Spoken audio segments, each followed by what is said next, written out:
bani Adam wa min Adam wa bani Adam hatta yaumil qiyamah. Ini adalah salah satu reformasi. Tiada lain yang bukan adalah baginda Nabi Muhammad sallallahu alaihi wasallam.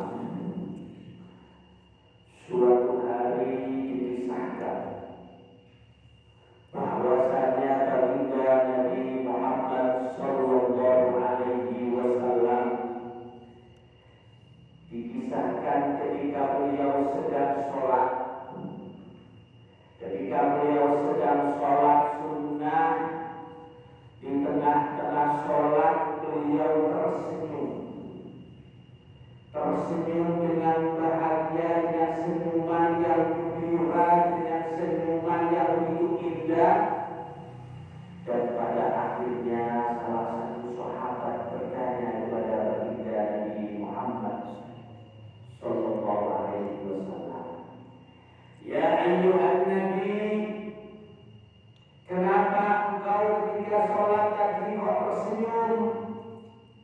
Baginda Nabi Muhammad sallallahu alaihi wasallam ketika mendengar pertanyaan dari sahabat tersebut, beliau jawab, "Bagaimana saya tidak mau bersenyum? Bagaimana saya tidak mau tersenyum, wahai sahabat? Karena saya tadi dibisiki oleh malaikat bahwasanya kelak seluruh umatku akan masuk kepada surga Allah. Allahumma ja'alna minhum." Semoga kita bagian daripada umat-umat yang dikategorikan Nabi Ahli Jannah. Amin. Allahumma ja'alna minhum. Allahumma ja'alna minhum. Allahumma ja'alna minhum. Ini bentuk kasih sayang daripada seorang Nabi kita, seorang uswah kita, seorang rusul kita, bahwasanya beliau tersenyum ketika mendengar bisikan daripada malaikat, yang mana malaikat mendapatkan kabar dari Allah Subhanahu wa Ta'ala. Jadi kita menjadi umatnya saja ini sangatlah beruntung. Menjadi umat daripada umat baginda Nabi Muhammad adalah umat-umat khairul umam. Ya, sebaik-baik umat itu adalah umatnya baginda Nabi Muhammad sallallahu alaihi wasallam. Jadi kita perlu bersyukur bisa menjadi umat baginda Nabi. Ketika Nabi mendoakan kita supaya besok bisa bersama-sama dengan Nabi bin Ahli Jannah, bagian daripada penduduk surga, bagaimana rasa cinta kita ini kepada beliau? Beliau sangat mencintai umatnya, tapi terkadang umat Nabi itu kurang begitu cinta. Dibuktikan dengan adanya apa? Kok dikategorikan kurang begitu cinta umat baginda Nabi?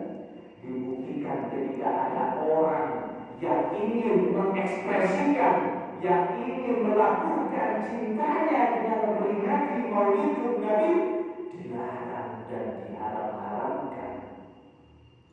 Dikit-dikit haram, dikit-dikit tidak boleh, dikit-dikit bid'ah. Ini bentuk kalau dia tidak ada nur Muhammad dalam hatinya. Hati-hati dengan orang yang seperti ini. Hati-hati dan jauhi orang-orang yang sedikit-sedikit mengharapkan bacaan sholawat, bacaan maulidnya Nabi. Berarti di hatinya tidak ada cinta kepada Nabi Muhammad sallallahu alaihi wasallam.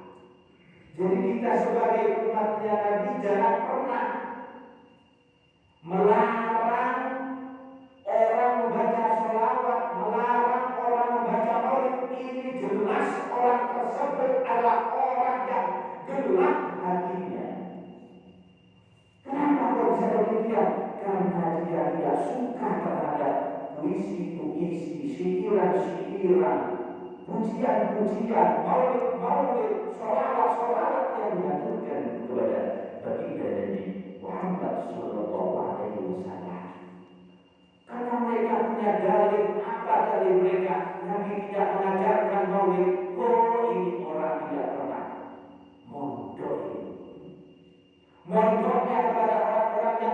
nyambung sanadnya kepada Nabi. Akhirnya sedikit-sedikit dilarang. Betul Nabi tidak mengajarkan, namun 1000 tahun yang sudah silam, beribu-ribu ratus-ratus tahun yang sudah silam, itu sudah ada. Dibuktikan dengan adanya apa? Salah satu raja yang memperingati adanya Maulid Nabi, itu pertama kali Maulidnya Nabi itu dikerjakan di Irak. Di Irak, di ratusan tahun yang sudah silam, Raja Irak yakni Raja Muzaffar. Raja Muzaffar yakni Abu Sa'id Shahib Irbil. Raja Muzaffar ini adalah raja kota Irbil. Irbil itu suatu daerah yang berada satu kota yang ada di Irak. Pertama kali adanya Maulid sudah ada zaman dulu, yakni di Raja Muzaffar. Kalian harus tahu. Seperti halnya yang tertera di dalam kitab I'anatul Talibin.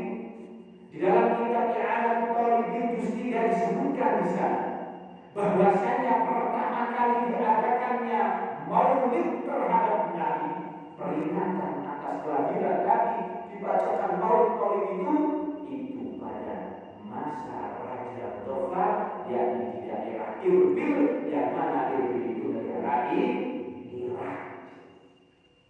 Ini yang saya temukan dalam kitab I'anatul Talibin.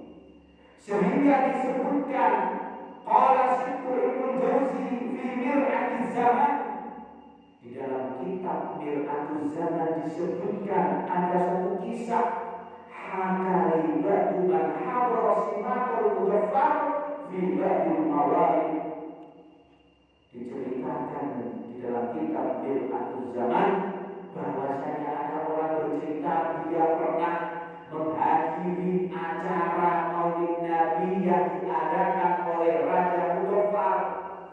Raja Muzaffar membuat suatu walimah, membuat satu perayaan, membuat satu perkumpulan, diundang semua hamba-hambanya, diundang semua masyarakatnya untuk menghadiri pembacaan Maulidnya baginda Nabi Muhammad Sallallahu Alaihi Wasallam.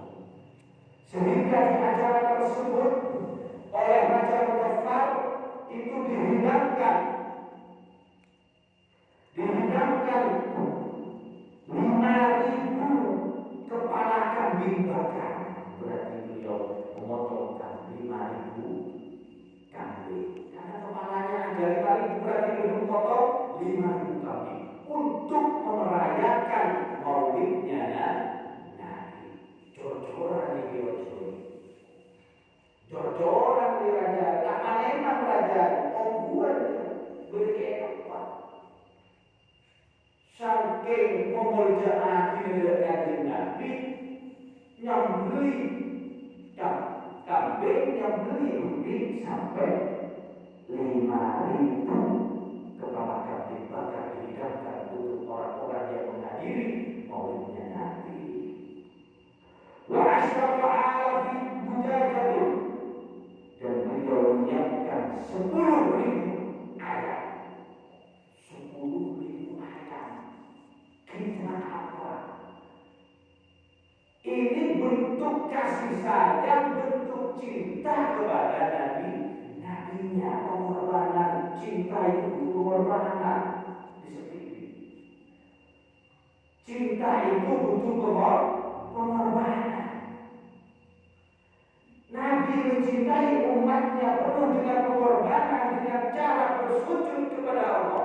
Mana umatnya ini, mana bentuk cintanya kepada Nabi-Nya? Malam Jumat saja dibacakan Maulid Nabi, hatinya masih kocar kacir, hatinya tidak khusyuk, dan menikmati lantunan-lantunan yang dibacakan kisah-kisah Nabi. Kemana ini hatinya? Di kamarnya yang diri kok tidak baca, ini kemana? Bentuk cintanya di mana ini? Raja Muzaffar mengorbankan seluruh hartanya untuk merayakan Maulid. Ini bentuk kasih sayang dan bentuk cinta daripada seorang raja kepada Nabi-Nya. Dan beliau juga menyiapkan 100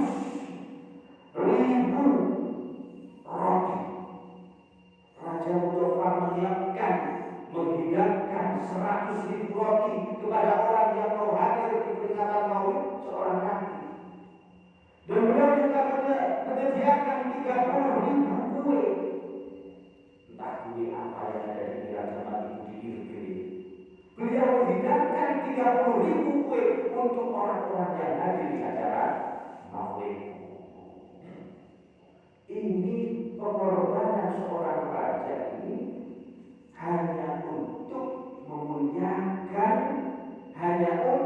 memuliakan, seorang yang paling mulia sedunia, yang tiada lain dan tiada bukan seorang nabi dan ibu nabi kita.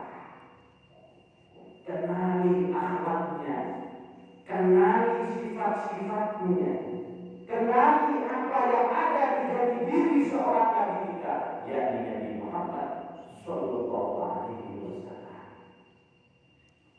Kentut, kamu tahu kentut itu semua manusia kentutnya bau, baik yang ganteng, baik yang jelek, baik yang cantik, baik yang sedang kurang cantik, baik yang jelek, itu kentutnya semua bau kecuali kentutnya baginda Nabi Muhammad Sallallahu Alaihi Wasallam. Ini kamu harus kenali akhlaknya, kepribadiannya, sifat-sifatnya. Jangan pernah merasa eman atau menyayangkan hartamu demi memuliakan jangan. Harta itu ada batasannya. Ketika kita meninggal, ketika kita mati, harta kita ditinggalkan. Tapi kita tidak pernah meninggalkan cinta. Semua sepeda motor, mobil, rumah, anak, istri, teman, sahabat, guru, siapapun yang ada di muka bumi ini, semuanya akan ditinggalkan ketika kita mati. Namun hanya satu yang tidak pernah tinggal, yaitu sebuah cinta. Betul apa tidak?